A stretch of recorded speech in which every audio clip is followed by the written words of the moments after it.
매일 성경 묵상을 돕는 해설 가이드입니다. 안녕하세요. 묵상 코치입니다. 함께 읽고 나눌 말씀은 에베소서 5장 15절에서 21절까지 말씀입니다. 빛의 자녀처럼 행하라고 말하는 겉면은 이제 지혜롭게 행하라는 겉면으로 옮겨갑니다.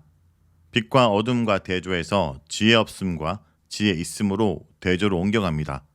하나님의 자녀들은 빛이 되기도 하고 지혜 있는 자가 되기도 해야 합니다. 15절에서 21절 읽겠습니다. 그런즉 너희가 어떻게 행할지를 자세히 주의하여 지혜 없는 자 같이 하지 말고 오직 지혜 있는 자 같이 하여 세월을 아끼라. 때가 악하니라. 그러므로 어리석은 자가 되지 말고 오직 주의 뜻이 무엇인가 이해하라. 술 취하지 말라. 이는 방탕한 것이니 오직 성령으로 충만함을 받으라.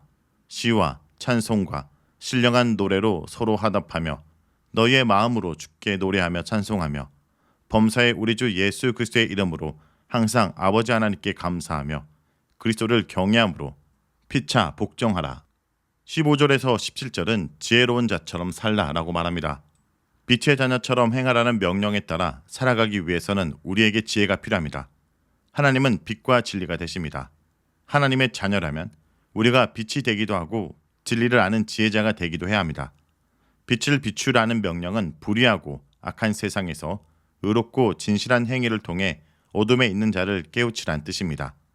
지혜 있는 자가 되라는 것은 거짓되고 악한 세상에서 무엇이 옳고 선한 것인지 분별하는 깨달음과도 관련된 것입니다.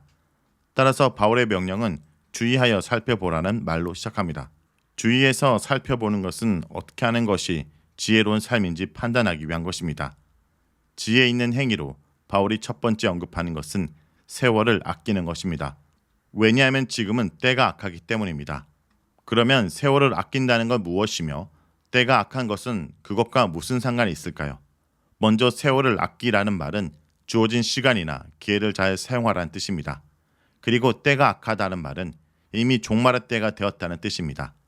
유대 전통에서 때가 악하다는 것은 종말의 때가 되었음을 의미합니다. 곧 하나님의 심판이 가까웠고 우리에게 주어진 시간이 얼마 남지 않았다는 긴급성을 의미합니다. 우리는 주어진 시간이 얼마 남지 않았기 때문에 주어진 시간을 잘 사용하는 지혜가 필요합니다. 얼마 남지 않은 시간을 방탕하게 소비하는 것만큼 미련하고 어리석은 것은 없습니다.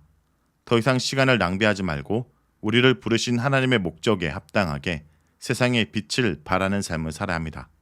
세상의 어둠이 극심할수록 성도들은 더욱 밝은 빛을 비추어야 합니다. 복음의 전도는 말로만 되는 것이 아닙니다.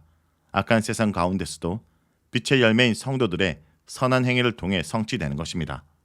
어리석은 자가 되지 말고 오직 주의 뜻이 무엇인지 이해하라 라는 말은 15절에서 말한 지혜 없는 자같이 하지 말고 지혜 있는 자처럼 하라는 것을 다시 설명한 것입니다.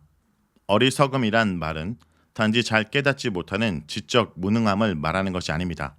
진리의 말씀을 듣고 순종하기를 거부하는 완고하고 미련한 태도를 가리키는 것이기도 합니다. 지혜 있는 자가 되기 위해서는 높은 지성이나 많은 지식이 필요한 것이 아닙니다. 진리의 말씀을 대하는 올바른 태도가 필요합니다. 잘못된 태도는 진리를 깨닫지 못하게 합니다. 스스로 학문이 많고 지혜 있다라고 자랑했던 바리새인들이나 서기관들이 책망을 받았던 이유도 여기에 있습니다. 주의 뜻을 이해하는 자가 되기 위해서는 자신의 생각만을 고집하는 어리석은 태도를 버리고 주의 음성에 귀를 기울이는 태도가 필요합니다. 하나님은 교만한 자를 낮추시고 겸손한 자를 높이십니다. 어리석은 자는 그 마음에 이르기를 하나님이 없다라고 말합니다. 하나님이 없다라고 말하는 자는 무신론자만이 아닙니다. 하나님을 믿는다고 하면서 두려움 없이 불순종하는 것은 행위로 하나님을 부인하는 것입니다. 의와 진리의 거룩함으로 새 사람을 입으라는 명령은 복음에 대한 깨달음과 더불어 경건하고 거룩한 삶으로 거듭나는 것을 말합니다. 우리는 입술로 하나님을 시인하면서도 행위로는 부인하는 그러한 미련하고 어리석은 자가 되지 않도록 주의해야 합니다. 18절에서 21절은 성령 충만함을 받으라 라고 말합니다. 주의 뜻이 무엇인지 이해하라고 했지만 바울은 스스로 주의 뜻이 무엇인지 18절에서 20절에 설명하고 있습니다. 먼저 주의 뜻은 술 취하지 않는 것입니다. 술 취하는 것은 방탕한 삶이기 때문에 어둠에 속한 것입니다. 바울은 에베소서 4장 19절에서 방탕함에 대해 설명했는데 그것은 이성을 잃어버리고 무지한 가운데 감각 없이 살아가는 것을 말합니다. 술 취함 대신 성도들이 추구해야 하는 것은 성령의 충만함입니다. 성령의 충만함은 술 취함과 반대로 주의 뜻을 분별하는 지혜와 죄에 대해 민감하게 반응하는 감각이 있는 삶을 말합니다. 성령의 충만한 삶은 세 가지로 설명되고 있습니다. 첫째, 시와 찬미와 신령한 노래로 서로 화답하는 것입니다. 서로 화답한다라는 것은 서로 대화하는 것을 말합니다. 바울은 5장 3절에서 5절에 그리스도인들의 대화에서 음담패설이나 더러운 말은 입에도 올리지 말라라고 했습니다. 그런데 이제 그리스도인들이 서로 나눠야 될 대화의 내용이 무엇인지 설명합니다. 시와 찬미와 신령한 노래는 말씀에 근거하여 서로 건면하고 가르치며 격려하는 모든 말을 의미합니다.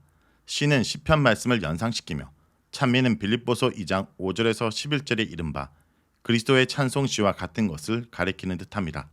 신령한 노래는 아마도 초대교회에서 성령에 충만하여 즉흥적으로 하나님을 찬양했던 노래를 의미하는 듯합니다. 사실 이 세 가지를 분명하게 구별하기는 쉽지 않지만 통칭하여 그것은 다양한 방식으로 성도들이 서로 가르치고 건면하는 것을 의미합니다. 둘째, 말씀으로 주께 노래하며 찬양하는 것이 성령의 충만한 삶입니다. 서로 대화하는 것에 이어 주를 찬양하는 노래를 불러야 합니다. 그 내용은 성도의 대화와 마찬가지로 시와 찬미와 신령한 노래입니다. 마지막으로 그리스도인은 범사에 항상 감사해야 합니다. 범사와 항상이라는 말은 모든 일에 대해 모든 순간에 하나님께 감사하라는 것을 의미합니다. 감사의 대상은 하나님이며 감사의 수단 혹은 방편은 주 예수 그리스도의 이름입니다. 하나님께서 그리스도 예수를 통하여 우리에게 구원의 은혜를 베푸셨기 때문입니다. 술 취하는 것은 방탕한 생활을 가져오지만 성령의 충만함은 거룩한 말로 서로 교제하며 찬양과 감사하는 행위를 하게 합니다. 그리스도를 경외함으로 피차 복종하란 말은 여기서 다음 단락으로 넘어가는 전이 역할을 합니다. 성령의 충만한 삶은 앞에서 설명한 것처럼 서로 건면하고 하나님을 찬양하며 감사함과 더불어 피차 복종하는 삶을 살아가는 것입니다. 그런데 바울은 여기서 피차 복종하는 삶에 대해 특별히 많은 설명과 지면을 할애합니다. 즉 22절 이하는 다양한 삶의 관계에서 어떻게 하는 것이 피차 복종하는 것인지에 대한 자세한 설명입니다. 특별히 아내와 남편 관계, 자녀와 부모의 관계, 그리고 종과 상전의 관계에서 서로 복종하는 것이 어떤 것인지 설명합니다. 곧 성도들은 피차 복종하되 그리스도를 경외함으로 서로에게 복종해야 합니다.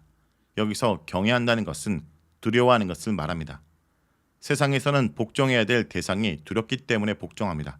즉 상대방이 두렵기 때문에 굴복하여 그에게 복종하는 것이 세상의 복종 방식입니다. 그러나 그리스도인들은 세상에 대한 두려움이 아니라 그리스도에 대한 두려움으로 서로 복종해야 합니다.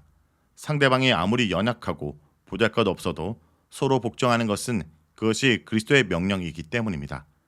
그리스도의 명령이기에 우리는 그리스도에게 굴복하여 그의 명령에 순종해야 합니다. 그러므로 피차 복종하라는 것은 상대방에게 굴복하여 복종하는 세상적인 복종의 방식이 아닙니다. 그것은 그리스도의 가르침에 따라 서로 섬김으로 복종하는 것입니다. 그리스도께서 제자들을 섬기신 것은 우리가 서로에게 어떻게 복종해야 하는지를 보여주는 모범이 됩니다. 그리스도인들은 사람이 두려워서가 아니라 그리스도를 두려워하면서 그가 가르치신 대로 서로 필요를 채워주는 섬김에 복종을 해야 합니다. 자, 여기까지가 에베소서 15장 15절에서 21절까지 말씀입니다. 오늘 말씀을 통해 우리는 무엇을 묵상하고 적용해야 할까요? 주의 뜻을 이해할 때 비로소 악한 세상 속에서도 세월을 허비하지 않고 지혜롭게 살 수 있습니다. 하나님께서 창조 전에 품으신 뜻과 계획을 아는 사람은 자신의 삶을 늘 주의 깊게 살피면서 자신이 과연 빛의 자녀로 합당하게 살고 있는지 돌아봐야 할 것입니다.